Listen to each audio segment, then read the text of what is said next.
షాద్ నగర్ వైపు ఉన్న మన స్వర్గసీమ వెంచర్ లో ప్లాట్లు కొన్న వాళ్ళంతా సంతోషంగా ఉన్నారు. ఒక్కసారి విజిట్ చేయండి. Welcome to I dream. నేను మీ భవ్య. ఇప్పుడు మనతో పాటు ఉన్నారు కృష్ణ భరత్, సైకాలజిస్ట్. నమస్తే సార్, ఎలా ఉన్నారు? నమస్తే మేడం. సార్, ఈ తల్లి గొప్ప, తల్లి మనసు అసలు ఆకాశం అంత పెద్దది. తల్లికి ఉన్న ఓపిక అసలు ఈ భూగర్భానికి కూడా ఉండదు. ఇలాంటి మాటలు మనం చాలా వింటున్నాము. మరి నిజంగానే అసలు తల్లి ఎందుకు గొప్ప అనడానికి నేను చెప్పాను, కానీ ఈ మధ్య కాలంలో తల్లులు కొంచెం కర్కశంగా మారుతున్నారు.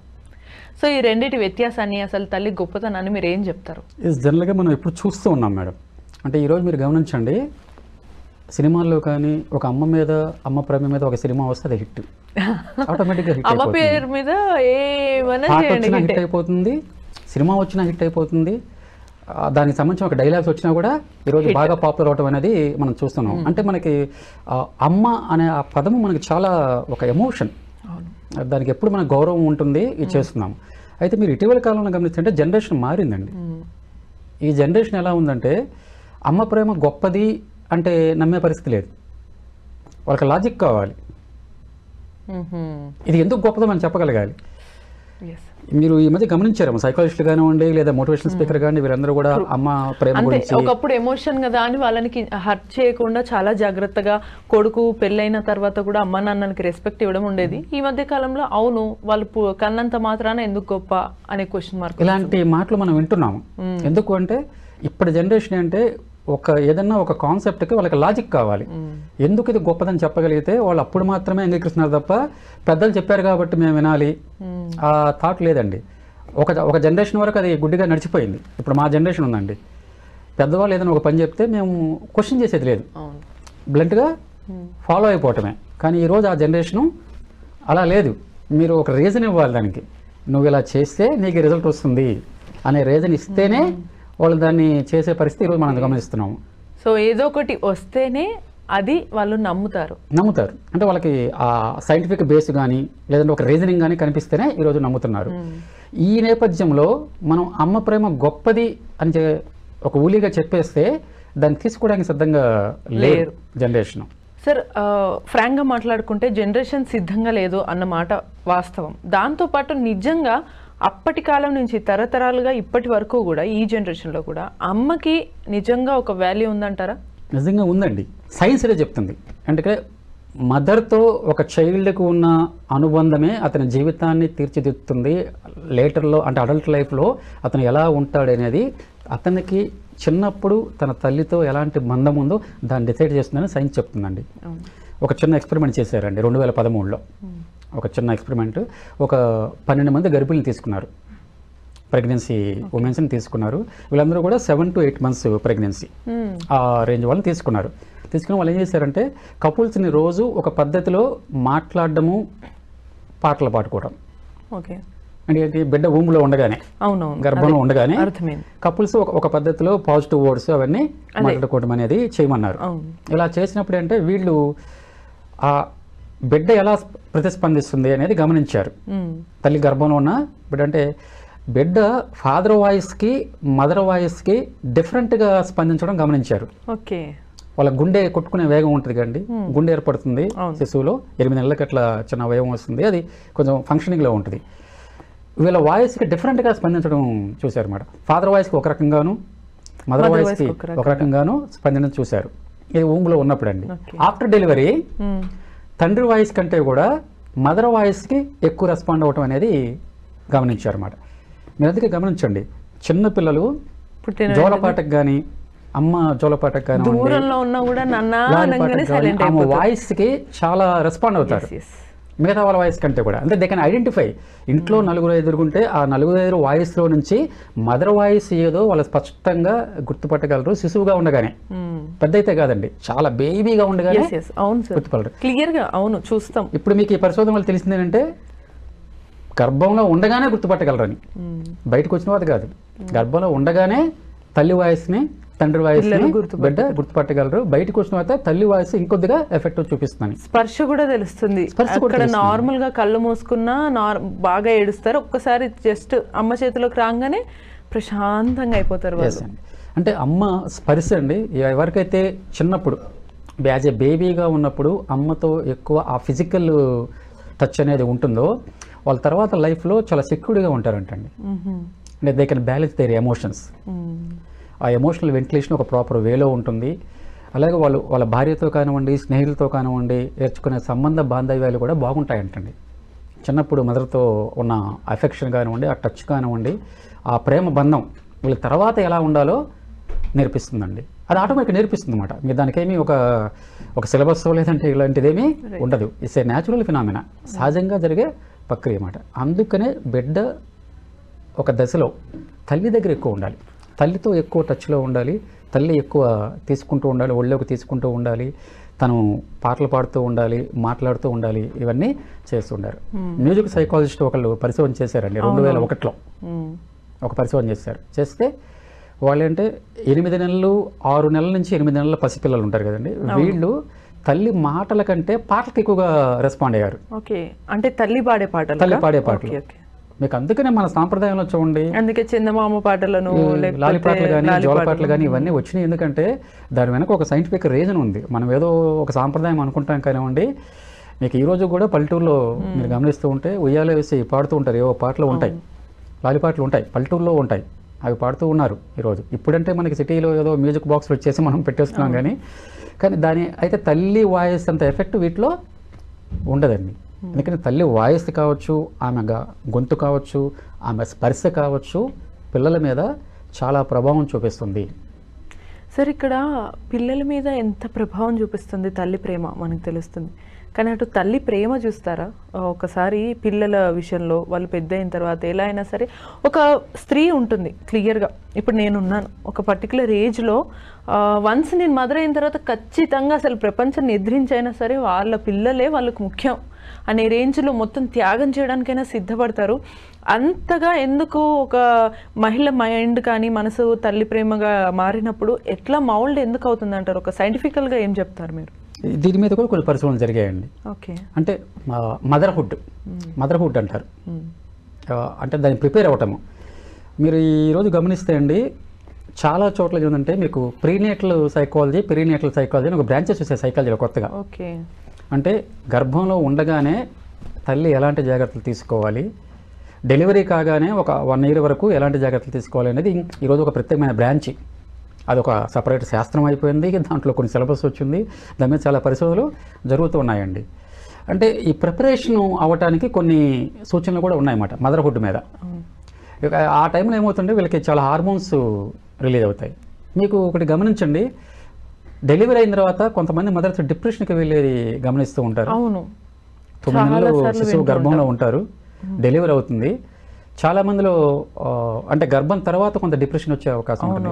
వాళ్ళప్పుడు కొంచెము అంటే కొంచెం విపరీతమైన ఎమోషనల్ ఇంబ్యాలెన్స్ తో బిడ్డని నేను దగ్గర తీసుకోలేకపోవటము, చిరాకు పట్టడము, ఇవన్నీ చూస్తుంటారు. అంటే వాళ్ళు అప్పటిదాకా తన గర్భంలో ఉండే ఒక అటాచ్మెంట్ ఉంటుందండి. బిడ్డకి తల్లికి కమ్యూనికేషన్ జరుగుతూ ఉంటుంది. తన బాడీలో ఉండగానే కమ్యూనికేషన్ జరుగుతూ ఉంటుంది. ఇప్పుడు ఒకసారి బయటకు వచ్చినప్పుడు ఆ కమ్యూనికేషన్లో కొద్దిగా డిఫరెన్స్ వస్తుంది అన్నమాట. కమ్యూనికేషన్ వెళ్ళే విధానం మారిపోతుంది. ఇది కొంతమంది తల్లులు అడ్జస్ట్ కాలేరు, వాళ్ళు దాన్ని తీసుకోలేరు. ఆ తీసుకోలేని క్రమంలో వాళ్ళకి కొంత ఇలాంటి బిహేవియర్ వచ్చే అవకాశం ఉంటుందండి. ఆఫ్టర్ డెలివరీ తర్వాత కూడా డిప్రెషన్ వస్తుంది. అంటే టోటల్గా మనం గమనించాల్సింది ఏంటంటే బిడ్డ మీద తల్లి ప్రభావం చాలా ఎక్కువగా ఉంటుంది. ఈవెన్ దో మీరు భార్యతో తను ఎలా మెలుగుతాడు పెళ్ళైన తర్వాత, ఆమెను ఎలా ట్రీట్ చేస్తాడు, అది కూడా అతని మదర్ నుంచే వస్తుందండి. అలాగే చుట్టుపక్కల వాళ్ళతో ఎలా మాట్లాడాలి, వాళ్ళతో ఎలా నడుచుకోవాలనేది కూడా తన తల్లి తన మీద ఎలాంటి ప్రేమ చూపిస్తుందో బిడ్డ అలాంటి ప్రేమనే తన చుట్టూ ఉండే నలుగురికి పంచడానికి ట్రై చేస్తాడండి. ఇది సైన్స్ చెప్తుంది. కాబట్టి ఇక్కడ ఏంటంటే మదర్ అనేది చాలా ఇంపార్టెంట్ పాయింట్ అన్నమాట ఒక చైల్డ్కి. సార్, ఇక్కడ మనకు క్లియర్గా తెలుస్తుంది అసలు మదర్ అనే ఎమోషన్కి ఒక నిజంగానే ఒక ఫుల్ స్టాప్ లేదు అసలు, అది కామనే. ఇంత గొప్పగా మాట్లాడుకునే ఈ మదర్ ఫీల్ కానీ ప్రేమ కానీ ఈ మధ్య మనం చాలా న్యూస్లు చూస్తున్నాం. అసలు మదర్ ప్లేస్లో ఉండే సేఫ్టీ ఇంకెక్కడ ఉండదు అనుకునే మదర్సే పిల్లల్ని చంపేయడం. ఘోరంగా కొట్టడం. ఒక వీడియో అయితే నేను చూశాను, మీకు కూడా చూపించాను వీడియో. ఎంత ఘోరంగా అంటే అసలు ఆమెనే వెళ్ళి కొట్టాలి అనిపించే అంత కోపంగా ఉందన్నమాట. అంత కర్కశంగా ఎందుకు మారుతారు? ఓకే, తన లైఫ్లో ఏదో నష్టం జరిగిపోయింది, ఏదో అయినంత మాత్రాన ఏమీ తెలియని చిన్న పిల్లల్ని కొట్టడమో చంపడమో చేస్తే తనకు న్యాయం జరుగుతుందనే అపోహనాలా, పిచ్చితనం అనాలా, లేకపోతే ఎందుకు అంత కర్కశంగా మారుతున్నారు మహిళలు తల్లి అయిన తర్వాత కూడా? అంటే ఇక్కడ మనం చాలా మంది చూస్తాం, న్యూస్ పేపర్లో కూడా చూస్తూ ఉంటామండి. కొంతమంది శిశువులు కర్కశ తల్లి ఇలాంటి టైటిల్స్ కూడా మనం చూస్తూ ఉంటాం. తల్లే కాటు వేసిందను, లేదంటే కొంతమంది డెలివరీ అయిన తర్వాత కొంతమంది బేబీస్ మనకు ఒక్కోసారి డస్ట్బిన్లో దొరుకుతారు. డస్ట్బిన్ అమానుషము, అమ్మానుషం అని ఇట్లా టైటిల్స్ ఏదో వెరైటీగా పెడుతూ ఉంటారండి. కానీ ఇక్కడ మనం గమనించాల్సింది ఏంటంటే, అంటే యాజ్ యూజువల్గా అలాంటి సంఘటనలో మనకు కోపం వస్తుంది. కోపం కానీ ఏదో ఒక ఎమోషన్ వస్తుంది. అరే ఏంటి ఇలా అయిపోతుంది, బాధ రావచ్చు, మానవ సంబంధాలు ఎలా అయిపోయాయి అంటే బాధ రావచ్చు, లేదంటే పర్టికులర్ వ్యక్తి మీద మన కోపం కూడా రావచ్చు. ఇప్పుడు మీరు అన్నారు నాకే అమ్మాయిని కొట్టాలనిపించింది అలా ఆ వీడియో చూస్తే అని. అది సహజమైన రెస్పాన్స్ అండి. యాజ్ ఏ హ్యూమన్ బీయింగ్గా అందరికీ వచ్చే రెస్పాన్స్ అదే. అయితే మనం చూడాల్సింది ఏంటంటే, బీయింగ్ యాజ్ ఎ సైకాలజిస్ట్గా మేమేం చూస్తామంటే, what is the causes behind that behaviour. ఒక బిహేవియర్కి ఏంటండి, మీరు కానీ నేను కానీ ఒక రకంగా ప్రవర్తించామంటే దానికి ఏదో ఒక ట్రిగ్గర్ ఉంటుంది. అవును, దాని వెనక ఒక రీజన్ ఉంటుంది. ఆ రీజన్ బట్టే మనం ఇలా ప్రవర్తిస్తాం. అంటే ఇప్పుడు మీరు ఇప్పుడు ఆ తల్లి కొడుతుంది అనుకోండి, మనం చూసాం వీడియో, ప్రతిరోజు అలా కొడుతుందంటే మనం చెప్పలేము. ప్రతిరోజు అలాగే ఆమె ప్రవర్తిస్తుందా అంటే మీకు గ్యారంటీ లేదన్నమాట. కానీ ఆ ఒక్కరోజు పర్టికులర్ ఇన్సిడెంట్లోనే ఆమె అలా ప్రవర్తించి ఉండొచ్చు. తర్వాత తను మళ్ళీ బిడ్డని దగ్గరికి తీసుకోవచ్చు. ఎందుకు అంటే అండి, సహజంగా మన లైఫ్లో ఉండే, ముఖ్యంగా తల్లుల లైఫ్లో ఉండే కొన్ని ఫ్రస్ట్రేషన్స్ ఉంటాయి వాళ్ళకి. మేబీ సింగిల్ మదర్ కావచ్చు. సింగిల్ మదర్ అయితే చాలా ఎక్కువ ఫ్రస్ట్రేషన్ ఉంటుందండి. వాళ్ళన్నీ చూసుకోవాల్సి వస్తుంది. దానివల్ల కొంత వాళ్ళకి ఒక సైకలాజికల్ బర్డెన్ ఉంటుంది, మొయ్యాల్సి వస్తుంది, భారం మొయ్యాల్సి వస్తుంది వాళ్ళు. అలాంటి సందర్భాలు అంటే వీళ్ళు కొన్నిసార్లు చేస్తారంటే ఆ వెంటిలేట్ చేసుకోలేక, బ్యాలెన్స్ చేసుకోలేక, వెంటిలేట్ చేసుకోలేక ఏం చేస్తారంటే అండి, వీళ్ళు అది అందుబాటులో ఉండే పిల్లల మీద చూపిస్తారు అనమాట. ఎక్కడ చోట వెంటిలేట్ ఇవ్వాలి. ఆ వెంటిలేట్ లేకపోతే వీళ్ళ హోమ్ స్టేటస్ దెబ్బతింటుంది. వీళ్ళు స్థిరంగా ఉండలేరు, ప్రశాంతంగా ఉండలేరు. కాబట్టి సార్ ఇక్కడ కొంచెం ఖండించాల్సిన విషయం మనం కూడా వాళ్ళని ఏంటంటే, ఓకే వాళ్ళ ఫ్రస్ట్రేషన్ తీర్చుకున్నారు, బట్ చిన్న పిల్లల్లో తీర్చుకుంటే ఫ్యూచర్ అంతా కూడా తల్లి మీద ఒకలాంటి కోపము భయమే ఉంటుంది తప్ప ఆమె మీద ప్రేమ రాదు కదా. రెండో విషయము, కొట్టడం వరకు కొంచెం అప్పటికి దాన్ని నేను సమర్థించలేను, బట్ కొట్టడం పక్కన పెడితే చంపేస్తే ఆమె ఫ్రస్ట్రేషన్ తీరిపోతుంది కదా అని చంపేస్తే తనకు కావాల్సిన దానికోసం దానివల్ల ఉపయోగం ఏంటి? ఇక్కడ మీరు ఒక విషయం, చాలా ఫ్యాక్టర్స్ ఉన్నాయండి. అంటే కన్ను తల్లి పిల్లలను చంపేయడానికి చాలా ఫ్యాక్టర్స్ ఉన్నాయి. కానీ వన్ ఆఫ్ ద ఫ్యాక్టర్ ఏంటో తెలుసండి, మీరు ఆశ్చర్యపోతారు. నేను లేకపోతే నా బిడ్డలకు అన్యాయం జరిగిపోతే తనతో పాటు తీసుకెళ్ళిపోతుంది. చాలామంది మదర్స్, ఎక్కువ మంది అలాగే ఉంటారండి. నేను డిసైడ్ అయ్యాను, నేను సూసైడ్ చేసుకోవడానికి నేను డిసైడ్ అయ్యాను, నా బిడ్డలను ఎవరు చూస్తారు? ఈ థాట్తో కొంతమంది అంటే నాతో పాటు తీసుకెళ్ళిపోతే చాలు కదా, వాళ్ళకి ఏ ఇబ్బంది ఉండదు కదా. అంటే ఈ రకంగా ఇది చాలా బాధించదగ్గ విషయమే కదా. తల్లికి వాల్యూ, మనం ఇందాక ఫస్ట్లో నేను అడిగాను ఉందంటారా అని, బట్ ఇక్కడ మనకి వాల్యూ లేకనే తల్లి వాళ్ళ పిల్లలతో సహా చచ్చిపోతుంది. మీరు అల్టిమేట్గా చూస్తే తల్లి ప్రేమ ఎప్పుడూ కూడా గొప్పదే అండి. అది మనం ఎమోషనల్గా చెప్పొచ్చు, సైంటిఫిక్గా కూడా చెప్పొచ్చు. ఎందుకంటే మీకు నాట్ ఓన్లీ ఎమోషనల్ థింగ్ అండి, even though mother loves change the structure of the brain.